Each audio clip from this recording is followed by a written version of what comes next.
Mga ka-Best Buys, meron tayo ngayong 8 unit ng Philking generators na out dito sa Best Buys Mindoro. So dahil nga po kayo ay nagtitiwala sa aming mga produkto, kaya naman pinagtitiwalaan din po namin kayo at ibinibigay namin yung ating mga generators ng cash on delivery. Kailangan ma-receive nyo muna yung unit bago ninyo bayaran para makasigurado tayo na hindi kayo may scam. Kung sakali man na Philking generators ang inyong bibilihin, lagi po kaming cash on delivery. Yung ating generator na ipapadala kay Sir John Lee Herodias dyan sa Semirara, Caluya, Antique. So ipakita muna natin kung anong meron sa ating generator mga ka-Best Buys bago natin ipadala. Manual start, 2,300 watts ang max power, 2,000 watts rated power. So ano nga po ba pwede na nitong paandarin? Aircon na 1 horsepower, ref, ilaw, at mga basic charging. Kaya naman, napaka-the best ito sa maliit lang na loads na bahay natin. Paano nga ba natin i-start ito? Meron na siyang langis at gasolina. I-on muna natin yung cap. I-on din natin itong fuel flow control at ignition switch niya. I-choke natin mga ka-Best Buys. Kailangan full choke muna siya sa unang starting.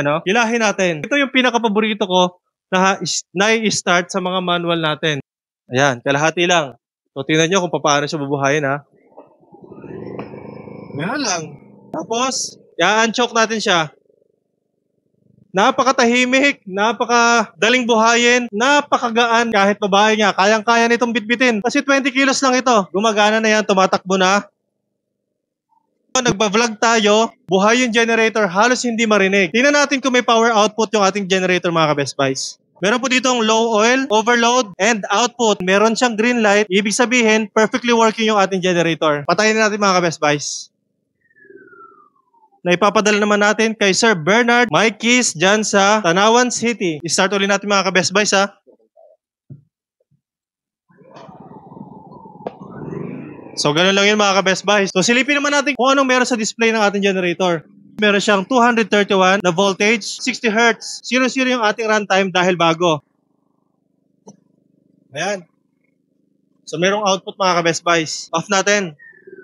So, nandito naman po yung ating Philking PK160 inverter welding generator. Napakalitan generator na to, pero kayang mag-welding at kaya rin magbigay ng AC power. Para sa mga power tools, ilaw, at iba pa mga basic appliances hanggang 1,000 watts, magkasabay nagagamitin yung welding at yung AC power. Ipapadala natin kay Sir Marcelino Marasigan dyan sa Bangkal, Makati. Gagamitin po ito pang start ng construction. Start natin yung ating generator. I-on muna natin siya. Choke natin siya.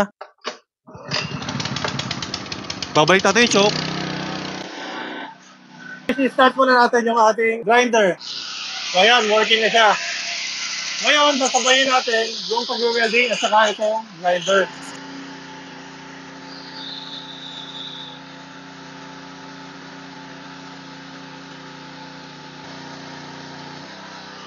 Gamitin natin yung low amperes and high ampere settings. Silipin natin kung ano yung pagkakaiba nilang dalawa.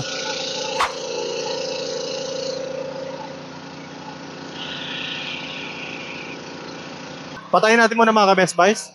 Ito po yung ating high ampere settings. Ito naman po yung ating low ampere settings. Manipis lang yung hagod ng low ampere settings. Samantalang yung ating high ampere settings, hindi naman napakalapad. 4,200 mga ka-Best Buys, yung top of the line natin yung ating fully automatic at saka dual fuel na inverter. Dito naman sa mas mataas sa 4,200, kino-consider namin yung pinakamataas specs, pinakamadaming karga, at pangalawa sa pinakamalaki inverter dito sa Best Buys Mindoro na binibenta natin is yung ating 7,500i. Ano-ano nga ba yung meron sa generator na ito mga ka-Best Buys? Napaka-jump pack ng ating Philking 7,500i. So meron nga siyang tatlong AC output kung saan meron tong 50 amperes, 30, may digital display siya mga ka-Best Buys, 5-in-1. So merong volt, hertz, time, ampere consumption, at kilowatt consumption. Sa kaliwa makikita natin yung digital gauge. Nandito naman sa kanan yung power consumption in percentage. So halimbawa nasa 50% na, which is 3,000 to 3,500, dapat maglalay yung ilaw dito sa 50%. Kapag naman naka full load tayo, syempre nasa tuktok yan, which is 100%. Ang maximum power ng ating generator na ito mga ka-Best Buys ay 7,500 watts at may rated power naman ito 6,500 watts kapag nasa gasoline. Or kapag yung ating fuel ay LPG, mas mababa na konti yung power output, which is 5,000 watts ang kanyang rated power, 5,500 naman yung kanyang max power pag naka-LPG tayo. Parallel function. Pwede natin pagsamahin yung dalawang generator na to para maging doble yung power output. Pag dalawa na yung ginamit nating 7,500, makakapag-produce tayo ng 15 kVA na generator. Isipin nyo kung gaano kalaki yung 15 kVA na generator kapag diesel yon.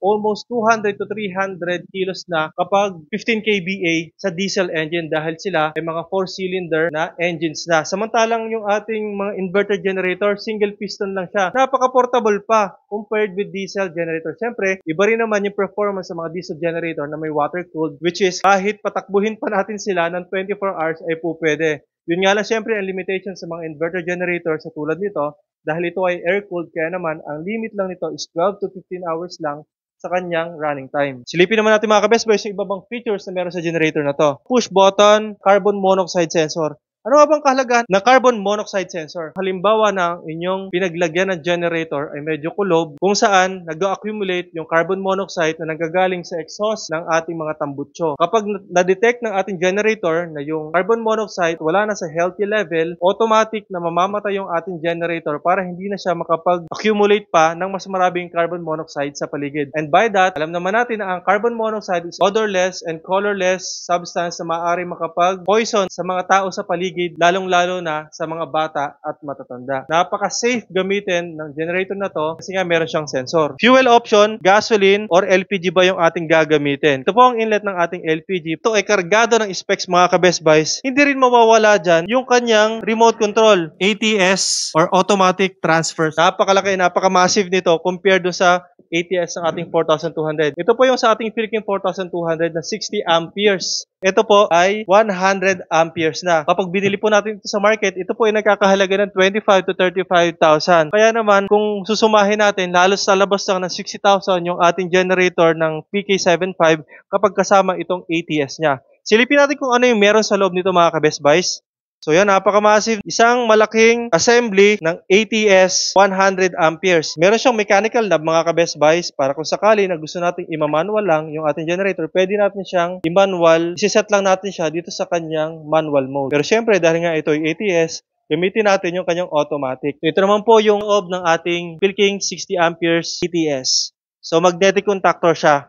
Mas mabilis yung kanyang transfer, mabilis yung kanyang reaction compared sa ating PK75 100 amperes na ATS. Yung mga slow acting na ATS tulad itong 100 amperes natin, mas matagal nilang i-switch off yung ating engine kung saan kapag bumalik na yung kuryente ng ating utility line, pahinga pa na 1 minuto yung ating generator bago siya mamatay. Ito namang ating mga 60 amperes na ATS, sila automatic kapag bumalik agad yung utility, mga 10 to 15 seconds lang, papatayin na kaagad yung ating generator. So, ano pa ba mga ka-best buys? Itest natin yung ating PK7500 na ipapadala natin kay Sir Marcellus U. Ganosa dyan sa Barangay Victoria, Abuyog, Leyte. Alam nyo mga ka-best buys, halos pinakyaw nyo na lahat ng generators na meron dito sa Best Buys Mindoro. 23i, yung 42, yung 10 kVA, at ngayon ito ngang PK7500i. At dahil nga dyan, ay bibigyan natin siya ng 750 watts electric grinder ng MPT as Christmas gift at patronage sa ating mga special client tulad ni Sir Marcellus. So, start natin yung generator mga ka-best buys. Push start. I-on muna natin siya and push.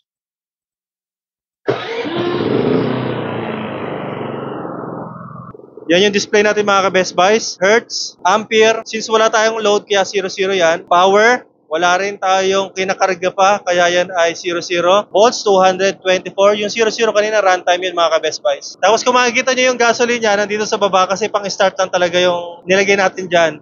Tapos dito naman sa kaliwa niya, syempre, yung kanyang power consumption, which is 0-0 kasi wala naman tayong load. Patayin din natin sa pamamagitan ng push start. Napakaganda ng remote control niya, no? So, i-on natin to. Ganun lang.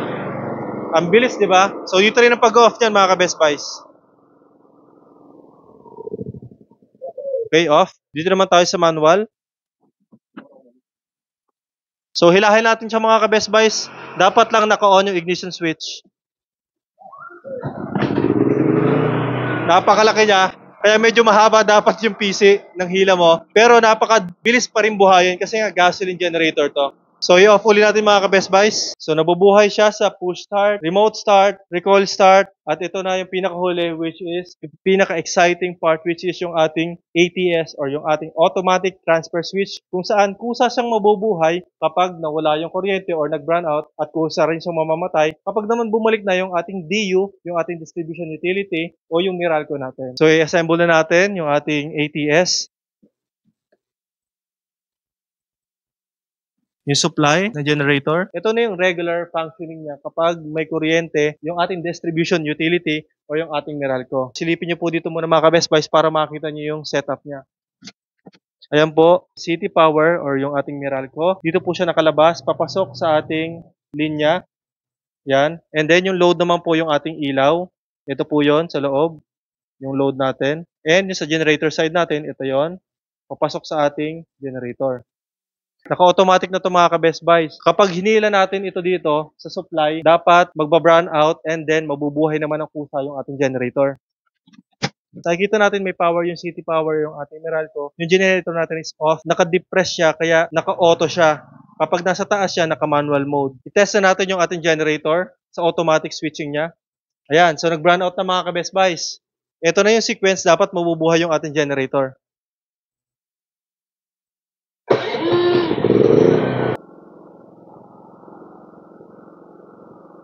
So ayan mga Best Buys, buhay na yung ating generator at dapat na supply yung ating load or yung ating kabahayan. So medyo matagal talaga ito mag-transfer mga Best Buys kasi nga ito ay mechanical type.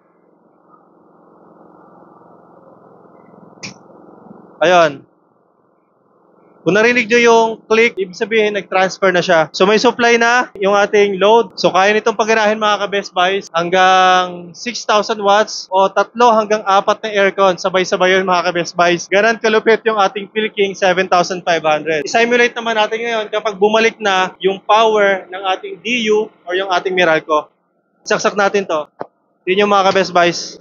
Hindi siya nagkakasalubong. Tapos kung napansin niyo, kumurap din yung ating ilaw. Dahil nga, mechanical type siya, medyo mabagal yung pag-switch ng automatic switching niya compared with contactors natin ng Philking 4200 na 60 amperes. Mabagal din siya, mamatay. Dinidelay niya talaga ng gusto yung switching off ng ating generator, which is ngayon pa lang. Halos abutin siya ng 30 seconds to 1 minute kapag ino-off na yung ating generator. So, good thing yon dahil syempre malaki naman yung ating generator, malaking engine ito. So, kailangan pa-circulate muna natin yung langis at papasukin natin yung hangin para lumamig siya ng konti bago siya mag-totally shut off. Hindi rin ito yung pang budget meal natin na generator, pero 4 na units na to, ipapadala natin ito kay Ma'am Jennifer Karin Adriano dyan sa Camotes, Cebu, kay Sir Anthony Villanueva dyan sa Camarines Norte. Sa Shopee naman natin, so kapag gusto nyo ng mga installment, pwede po natin ipadaan sa Shopee yan kay Sir Rogelio Wenceslao dyan sa Pampanga, North Luzon. Kay Ma'am Crisanta Camposano dyan sa Isabela. Since hindi natin ma-accommodate sabay-sabay yan mga ka-Best Buys, ang gagawin na lang natin, i-release natin itong button ng ating reset para mag-automatic switching sila. So, i-set muna natin sila sa auto. Siguraduhin natin na naka-emergency or naka-reset sila. Kasi pag binitawan natin yung emergency na yan mamaya, kusang mabubuhay na yan mga ka-Best Buys. So, i-release na natin mga ka-Best Buys yung reset para malaman natin na mag-automatic yung ating generator.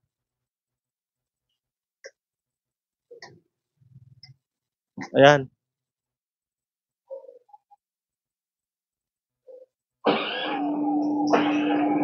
Ayun, buhay na. Ayun, buhay na. Ayun, buhay na. Ayun, buhay na. So, ganun yung mga ka-Best Buys.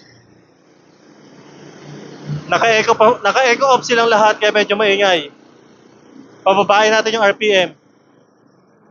Ayan. So, lahat sila mga ka-Best Buys, silipin nyo.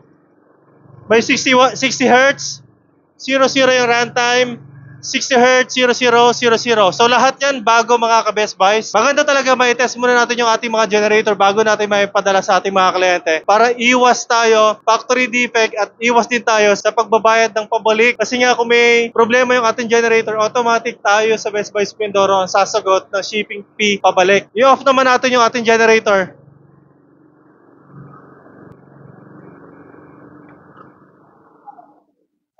So yan. So ito ang kagandahan sa ATS box natin mga ka-Best Buys. Hindi mo na kailangan pa na i-manual na on, push start, or lapitan pa yung ating generator. Basta meron tayong control box ng ating ATS automatic mga ka-Best Buys. Napakadali na lang ng buhay ng mga natitira sa ating bahay. Ito po ang kadalasan na option ng ating mga OFW na may naiiwan na babae, bata, matanda sa kanilang bahay. Dahil nga yung kadalasan na nakakaalam lang ng sistema ng pagbubuhay ng generators ay mga lalaki. Kaya naman napakalaking tulong ng ating mga Philking 4200 automatic, Philking 75 automatic para sa automatic or automation ng inyong kuryente. Para sa mga 3,800 watts na power requirement, nandito yung ating Philking 4200. At para naman sa mga 6,500 watts na power requirement sa inyong bahay, nandito naman yung ating 7,500 watts na Philking 75. Maraming salamat mga ka-Best Buy sa inyong pagtitiwala sa ating mga kliyente na nag-avail sa atin dito sa Best Buy Mindoro. Ma'am Christina, Sir Rogelio, kay Sir Anthony Villanueva, kay Ma'am Jennifer, Sir Marcilus. Maraming salamat Sir Marcilus. Talagang shoutout sa iyo. Napakalaki ng tiwala mo sa amin sa Best Buy Mindoro. Kay Sir Marcelino Marasigan, kay Sir Bernard Miyakis, at kay Sir John Lee Herodias. Maraming salamat sa inyong mga ka-Best Buy sa inyong pagtitiwala. Para sa inyong mga orders,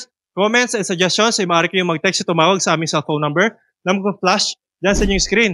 Bisitahin na aming Facebook, YouTube, and TikTok for more videos. Maraming salamat mga ka-Best Buys. Mag-ingat po tayo palagi.